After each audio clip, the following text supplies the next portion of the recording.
Hola, ¿cómo están? Mi nombre es Gabriel D'Angelo, profesor de psicología. La idea es que no terminen así, como el chico del gorro rojo y azul, y como la chica de arriba, no sé si la pueden ver, sale un poquito oscuro, cuando volvamos a las clases. Así que la idea de este video es explicarles un poquito el tercer trabajo, el trabajo integrador de la unidad número uno, ¿sí? Los voy a ir explicando pregunta por pregunta. La primera dice, ¿qué diferencias hay entre la filosofía y la psicología? Esta primera pregunta.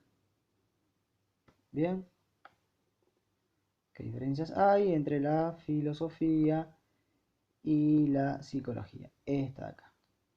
Bueno, para eso, para responder esta primera pregunta y para responder todas, tienen que ir al material, ¿sí? Al material teórico que yo les doy. No busquen información por internet porque hay mucho, alguna información es confiable y otra no. Así que traten de estudiar y traten de responder los trabajos de acuerdo a los materiales que yo les doy. Bien, vamos a la unidad número uno. Ustedes tienen que leer. ¿Qué diferencias hay? Ustedes acá lo tienen, en la página número 1. Empieza describiendo lo que es la psicología, que dependía de una disciplina que se llamaba filosofía y que se llama filosofía, pero en el año 1879 pasó algo. La psicología se independizó de la filosofía y desde ese año y a partir de ese momento en el que Wilhelm Wundt hizo un laboratorio de psicología experimental, es una disciplina científica independiente de la filosofía. Entonces, ¿qué diferencias hay? Ustedes van a la página número 2 en donde explica qué estudiaba Wundt y de qué manera, utilizando qué método. Y en la página 3 tienen las diferencias entre el periodo precientífico, es decir, el periodo que corresponde a la parte filosófica de la psicología, y el periodo científico. Bien, los filósofos estudian algo utilizando un método en especial, ¿sí?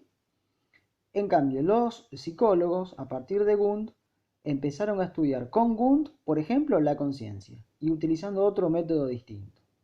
Bien, bueno, en esta página 3 ustedes tienen la respuesta a la primera pregunta. La segunda pregunta dice el objeto de estudio de la psicología de Wundt, explicar y relacionar con el elementalismo asociacionista. Bueno, tienen que también leer el texto de Hergenham, ¿sí? Esta es la pregunta número 2. Ahí estoy tratando de seleccionarla, pero bueno, queda claro qué es lo que tienen que responder ustedes, dónde está la pregunta.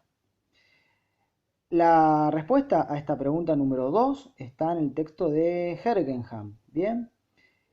Yo no voy a ir al texto, sino que les voy a mostrar esta imagen. Bueno, para Wundt la conciencia, ¿sí?, se constituía de elementos, elementos que se podían estudiar de manera aislada.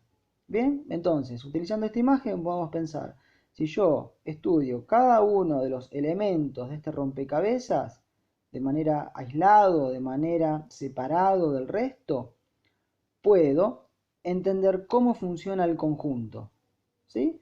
Porque justamente lo que decía Kunt es que la experiencia consciente se componía de elementos aislados. ¿Cuáles son esos elementos aislados representados acá en este dibujo con piezas de rompecabezas? Pensamientos, sensaciones, percepciones, etc. Entonces él estudiaba de manera separada cada uno de estos elementos y él decía que estos se reúnen, se asocian y de esa manera se conforma la conciencia de las personas, ¿sí? Bueno, eso es el objeto de estudio de Wundt y la relación con el elementalismo asociacionista. Elementos, partes que se asocian para conformar una totalidad.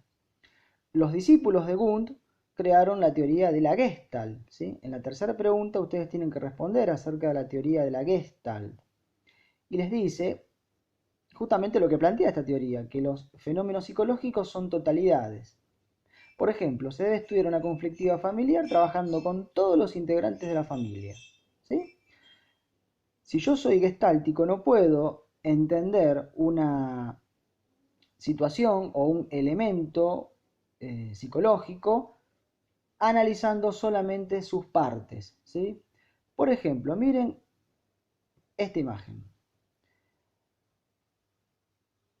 la de los personajes tratando de entender qué es un elefante, pero con los ojos cerrados, ¿sí? Y cada uno prestando la atención a una parte distinta del elefante. Entonces acá hay uno que dice, un elefante es un animal alargado, pequeño y fino, en realidad le está mirando la cola. Otro dice, un elefante es un animal muy grande, ancho y delgado, en realidad le está mirando la trompa, ¿sí? Bueno, si yo quiero estudiar un fenómeno psicológico para los teóricos de la Gestalt, tengo que analizarlo de acuerdo a la totalidad del fenómeno, ¿sí? Esta imagen y este chiste es un ejemplo para que ustedes entiendan qué decía la Gestalt a diferencia de Wundt. Wundt decía, bueno, podemos estudiar las cosas de manera aislada, ¿sí? Los fenómenos psicológicos de manera aislada, la conciencia analizando cada uno de sus elementos. Bueno, los teóricos de la Gestalt dicen que para estudiar y para comprender un fenómeno psicológico tenemos que estudiarlo en su totalidad, como una Gestalt o estructura, que eso significa la palabra Gestalt en alemán. Bien, entonces, si vamos a la pregunta, les dice, por ejemplo, para estudiar una conflictiva familiar, si yo soy un psicólogo gestáltico, no voy a atender o no voy a escuchar únicamente lo que dice uno de los integrantes de la familia, sino que voy a tratar de entender lo que dicen todos los integrantes de la familia. Bien, ustedes tienen que pensar otra situación, ¿sí? De un grupo de personas que se pueda estudiar como una totalidad. ¿Qué situación se les ocurre? ¿Mm? Bien, la pregunta número 4 dice explicar con un ejemplo el esquema estímulo-respuesta. Es la unidad de análisis del conductismo. Bueno, el conductismo es una teoría psicológica que surgió en Estados Unidos, que estudia la conducta. La descripción está en la unidad 1 y en el material que les subí. Acá tenemos un ejemplo de lo que es el condicionamiento clásico, un experimento de un fisiólogo ruso que se llamó Iván Pavlov, que fue utilizado por los conductistas en Estados Unidos para desarrollar su teoría. En la pregunta ustedes tienen que poner un ejemplo de estímulo y de respuesta. Bien, acá tenemos un primer momento del experimento, ¿sí? Tenemos al estímulo neutro y a un perrito, ¿sí? Ahí yo estoy tapando para que ustedes fijen la atención en ese estímulo neutro que es una campana y un perrito. Bueno, un estímulo neutro puede ser una campana, al perro no le genera ningún tipo de respuesta. Bien, en un segundo momento ustedes tienen un estímulo incondicionado que es la comida. Entonces al perro le genera una respuesta que es la de salivar. ¿Ok? Y en un tercer momento, si yo uno el estímulo condicionado, la campana, junto con la comida, el perro va a salivar hasta lograr generar, segregar saliva solamente en ausencia de la comida y solamente con la presencia de la campana. ¿Sí? Entonces, un estímulo es aquello que genera una respuesta. Bien, en este caso el estímulo es, por ejemplo, la comida, que genera la respuesta de qué? Bueno, de segregar saliva, ¿sí?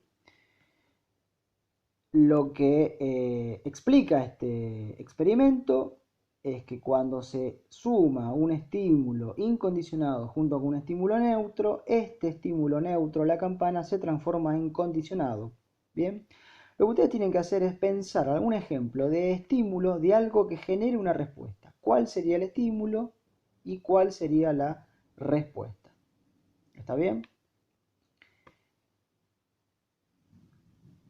Y la pregunta número 5 se las voy a explicar en otro video para que no se haga tan largo este y para, bueno, que ustedes me vayan respondiendo alguna pregunta o pueden mostrarme algún avance que tengan, alguna duda, que yo se las voy a ir respondiendo por mail o por el Classroom. ¿Ok?